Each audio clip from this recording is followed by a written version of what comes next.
Assalamualaikum warahmatullahi wabarakatuh. Sebelumnya, izin memperkenalkan diri. Nama saya Muhammad Gani Fatah dengan NIM 121170084. Saya mewakili kelompok dari kelompok 1 yang beranggotakan yang pertama ada Alexander Haryanja dengan NIM 121170023. Yang kedua ada Khairil Anwar dengan NIM 121170076. Yang ketiga dari Dovir Daus dengan NIM 121170094. Yang kelima ada Alwi Kennedy Sitepu dengan NIM 121170019. Yang terakhir ada Andrian Kisimatupang dengan NIM 121170124. Latar belakang. Sistem rem. Sistem rem adalah bagian penting dari kendaraan yang berfungsi untuk memperlambat atau menghentikan pergerakan kendaraan. Sistem rem terdiri dari beberapa komponen, termasuk kampas rem, cakram rem atau tromolem, silinder rem, dan sistem perpipaan. Sistem rem bekerja dengan cara mengubah energi kinetik atau gesekan menjadi energi panas melalui gesekan antara bahan rem dengan cakram atau tromol. Gesekan ini kemudian mengurangi kecepatan kendaraan hingga berhenti. Sistem rem juga memiliki beberapa jenis tipe, seperti rem hidrolik dan rem mekanik. Pada sistem rem hidrolik, tekanan fluida digunakan untuk menggerakkan kampas rem dan menghasilkan gesekan pada cakram atau tromol. Sedangkan pada sistem rem mekanik, kabel atau tuas digunakan untuk menggerakkan kampas rem dan menghasilkan gesekan pada cakram atau tromol. Nah, pada paragraf kali ini ada beberapa jenis alat ukur yang digunakan. Yang pertama ada termokapel. Termokapel adalah suatu sensor suhu yang digunakan untuk mengukur suhu dengan mengubah perbedaan suhu menjadi suatu tegangan listrik yang dapat diukur. Prinsip kerja dari termokapel adalah ketika terdapat perbedaan suhu antara dua logam yang digabungkan, maka akan terjadi aliran elektron yang dapat menghasilkan tegangan listrik.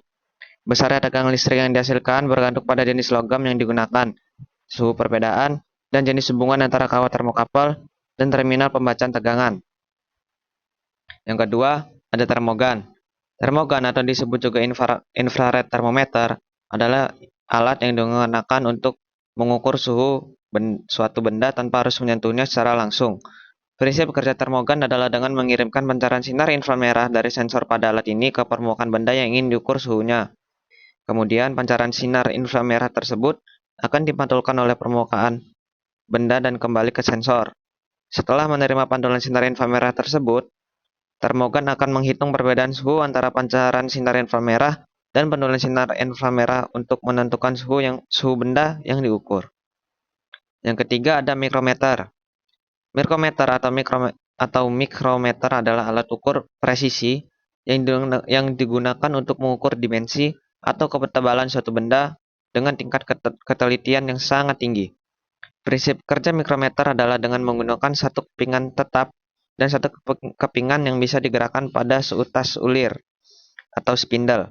Kepingan yang bisa digerakkan pada ulir akan bergerak saat ditekan oleh objek yang akan diukur.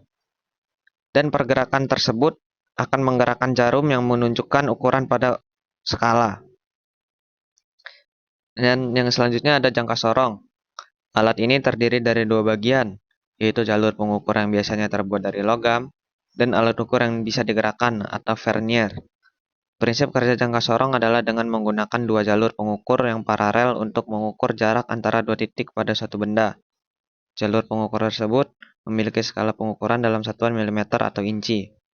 Pada jangka sorong, terdapat juga alat ukur yang bisa digerakkan atau vernier yang memungkinkan pengukuran yang lebih akurat dengan pembacaan sampai 0,02 mm atau bahkan lebih kecil. Analisis motor 1. Ketebalan dari disc brake. Yang titik pertama itu di jangka sorong ada 30,9, mikrometer 3,35, delta X-nya berarti 0,55 dan pengukuran ketebalannya 0,4 dan yang B-nya 0,15. Dan titik kedua itu jangka sorongnya sebesar 3,95, mikrometer 3,35, delta X itu 0,6, pengukuran ketebalan yang A itu 0,45 dan yang B-nya 0,15. Di titik yang ketiga itu jangka sorongnya 3,9, mikrometer 3,37, delta X-nya berarti 0,53, pengukuran ketebalan yang A 0,4 dan yang B 0,13. Yang titik keempat, jangka sorongnya itu berjarak 3,8, mikrometernya 3,35, delta X-nya itu 0,45, pengukuran ketebalan yang pertama itu 0,3 dan yang kedua itu 0,15. Titik kelima, yang terakhir itu jangka sorong yang 3,9, mikrometer 3,32, delta X-nya berarti 0,58, pengukuran ketebalannya yang A 0,4 serta yang B 0,18. Dapatkan hasil rata-rata yaitu di jangka sorong itu 3,89, di mikrometer 3,348, delta X 0,648, yang pengukuran ketebalan A rata-rata 0,9, serta pengukuran ketebalan yang B 0,152. Sedangkan yang di temperatur mesin, di titik pertama, suhu di termogan itu bersuhu 36,1, di termokapel 40,2, delta T-nya berarti 4,1. Di titik kedua, itu 36,2 dan serta di termokapel 40,2. Delta T-nya itu menghasilkan angka 4. Di titik ketiga, termogannya itu menghasilkan 36 derajat. Di termokapel 40,8. Delta T-nya 4,8. Titik keempat, termogannya itu 35 derajat. Di termokapel 41 derajat. Menghasilkan delta T 6. Dan titik terakhir, di termogan menghasilkan angka 35,7, di termokapel 40,8 menghasilkan delta T 5,1 dan menghasilkan nilai rata-rata 35,8 di termogan 35,8, termokapel 40,6 serta delta T 13,96. Sesudah dipakai menghasilkan data di titik pertama, termogan menghasilkan suhu 66,5 derajat, di termokapel 75,5 derajat, menghasilkan delta T sebesar 9. Di titik kedua, di termogan menghasilkan angka 62,5 derajat dan di termokapel 8,9 derajat, menghasilkan delta T 16,4. Di titik ketiga, mendapatkan nilai 64,9 di termogan dan 77,9 di termokapel, menghasilkan nilai 13 di delta T. Serta di titik keempat, menghasilkan suhu 65,2 derajat di termogan serta 80,5 derajat di termokapel, menghasilkan 15,3 nilai di delta T. Sedangkan di titik terakhir menghasilkan suhu 63,5 derajat di termogan serta 81,2 derajat di termokapel, menghasilkan 17,7 derajat di delta T. Rata-rata temperatur mesin sudah dipakai itu di termogan 64,2 derajat, di termokapel 78,8 derajat, delta T-nya 14,28 derajat. Yang ketiga ada temperatur knalpot. Temperatur knalpot sebelum dipakai itu di titik pertama menghasilkan 32,6 derajat via termogan dan 36,6 derajat di termokapel, menghasilkan delta T-nya itu 4. Di titik kedua 32,7 derajat di termogan serta 36,8 derajat di termokapel, menghasilkan nilai 4,1 di delta T. Di titik ketiga menghasilkan 31,3 derajat di termogan dan 37,3 derajat di termokapel, menghasilkan nilai 6 di delta T.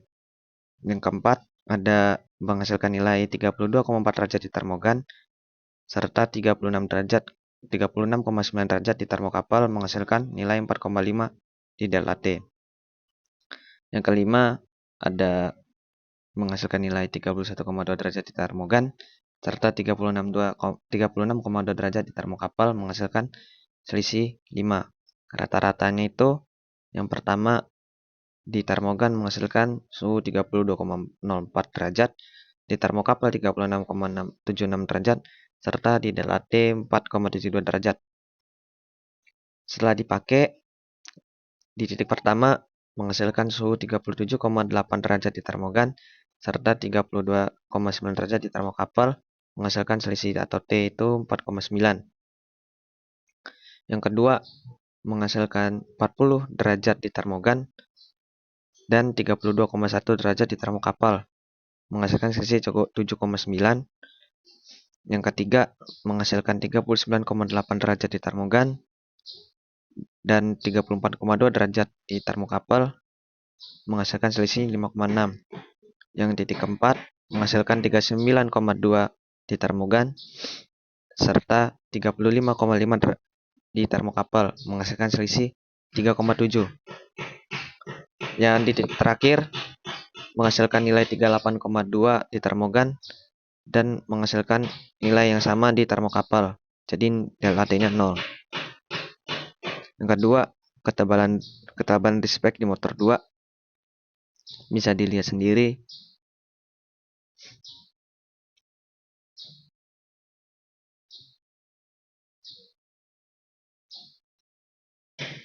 Dan dari uji coba ini menghasilkan kesimpulan dari pengukuran pada ketebalan dispek menggunakan mikrometer dan jangka sorong adalah bahwa pengukuran ketebalan menggunakan mikrometer lebih akurat dan presisi.